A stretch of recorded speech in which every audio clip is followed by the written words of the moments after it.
matapos ipaintindi na nanganganib ang kanyang buhay kapag patuloy na bumaba ang blood pressure nito. Wala tayong choice.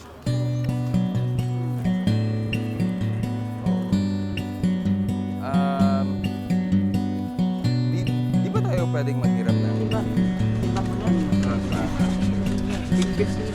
Binuhat na ang pasyente palabas ng bahay.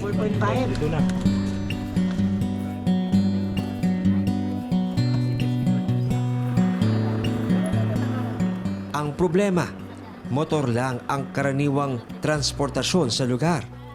Wala ring bangka, nakakasya para sa grupo. Kaya ang police mobile ang nagsilbing ambulansya. Okay, kasya yan. Sige. Isagad ha.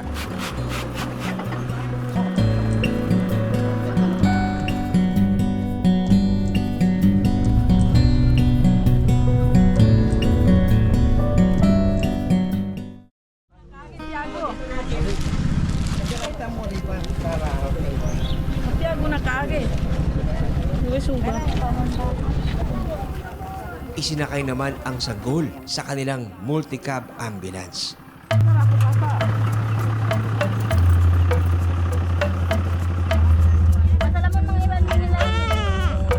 Importante rin daw na madala sa ospital ang sanggol para matingnan ang lagay nito.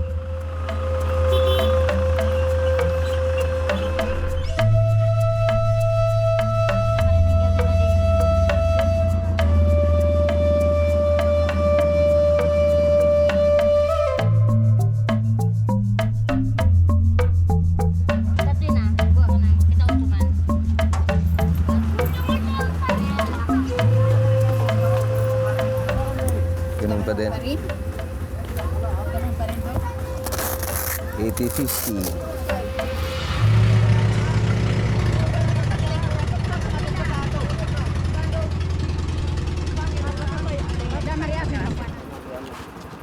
Hello.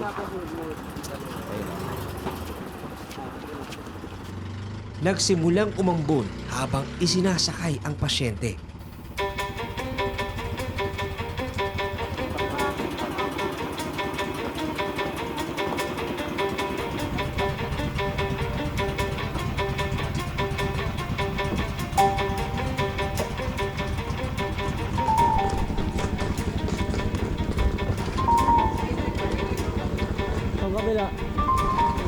Pagkabila.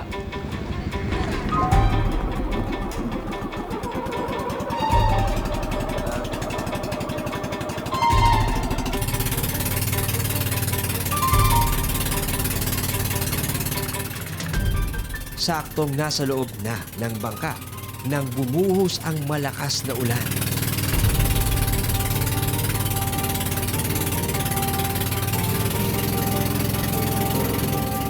Pero nananatiling kalmado ang ina at ang sanggol.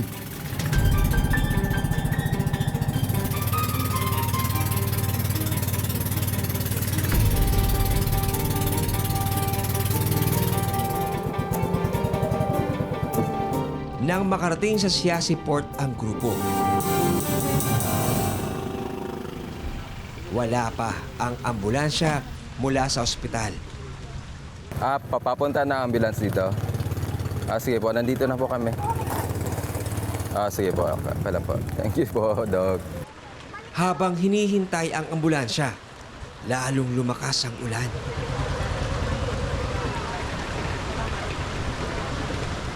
Pero hindi na bahala si Doc Ned. Hindi yan siya immediate concern kung mabasa ka o hindi. Okay. Yung concern natin is yung BP. Okay.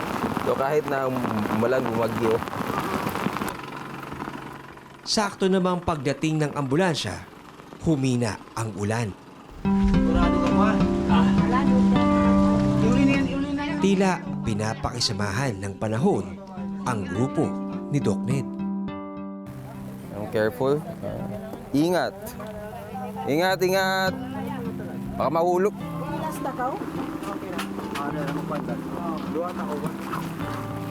Ito tayong naiwan. Yung bata.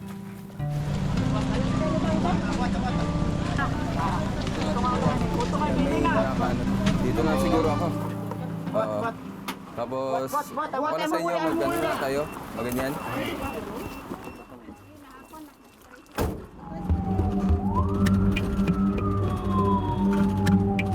Habang nasa biyahe, patuloy na inoobserbahan ang blood pressure ng babae. Malapit lamang ang Siasi District Hospital mula sa Pantalan.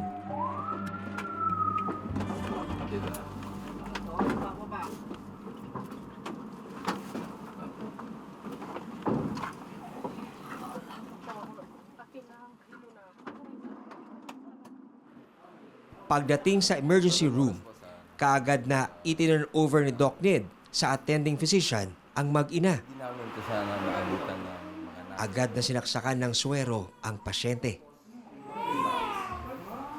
Putla mo na. Putla mo na. Taka na masyado. So ngayon, ang patient natin is stable na kasi nakadouble line naman tayo ng fluids. Ngayon, 90 hours oxygen yung patient. Naigan na din natin ng oxytocin. Well-contracted naman yung lutebs ng patient.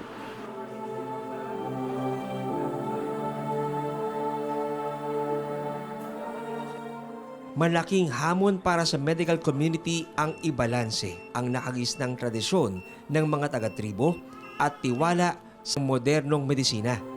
Ayaw mo daw magpadala sa ospital. Yung una, pero yung hindi niya nakaya, umayag na siya. So sa ganito, gusto niyo talaga sa bahay mga anak. Kasi kaya mo.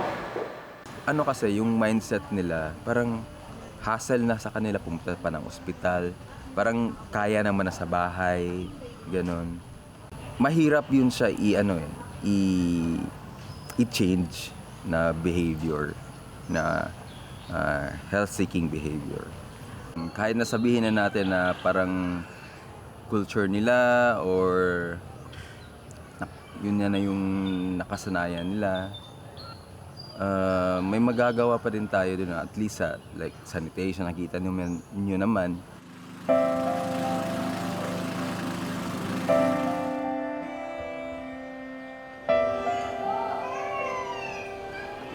Kinabukasan, bago pumunta ng pandami, dinisita ni Doc ang mag-ina sa hospital ward. So discharge na kayo today. Sige, kung kaya mo naman, nakakalakad ka, katawan mo yan. Ha? Mas alam mo katawan mo. Taliwas ito sa gustong mangyari ni Doc Ned. Kailangan daw kasi siyang masalinan agad ng dugo. Pero walang blood bank sa Siasi. Maraming salamat sa pagtutok sa Eyewitness, mga kapuso. Anong masasabi nyo sa dokumentaryong ito? I-comment na yan at mag-subscribe sa GMA Public Affairs YouTube channel.